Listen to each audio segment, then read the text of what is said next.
கார்த்திகை நட்சத்திரத்தில் பிறந்த இரு பாலாருக்கும் முதல் இருப்பு திசையாக சூரிய திசை வரும். அதற்கு அடுத்தபடியாக இரண்டாவதாக சந்திர திசையும், மூன்றாவதாக செவ்வாய் திசையும், நான்காவதாக ராகு மகா திசையும் வரக்கூடும். இதில் சிலருக்கு செவ்வாய் திசையிலேயே மேற்கூறிய திருமண வயது, அதாவது பெண்ணிற்கு 19 ஆணிற்கு 21 நடப்பதற்கான சாத்தியக்கூறுகள் உள்ளது.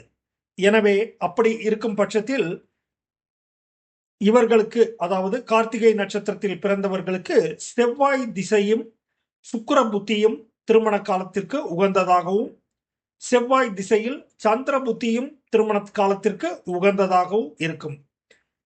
சரிபார்க்க வேண்டியது, வயது பெண்ணிற்கு 19 ஆணிற்கு 21 பூர்த்தியாகி இந்த திசாபுத்திகள் வரும் பட்சத்தில் செவ்வாய் திசையில் சுக்கிர புத்தியோ அல்லது செவ்வாய் திசையில் சந்திர புத்தி வரும் காலத்தில் திருமணம் நடப்பதற்கு அநேக வாய்ப்புகள் உள்ளது.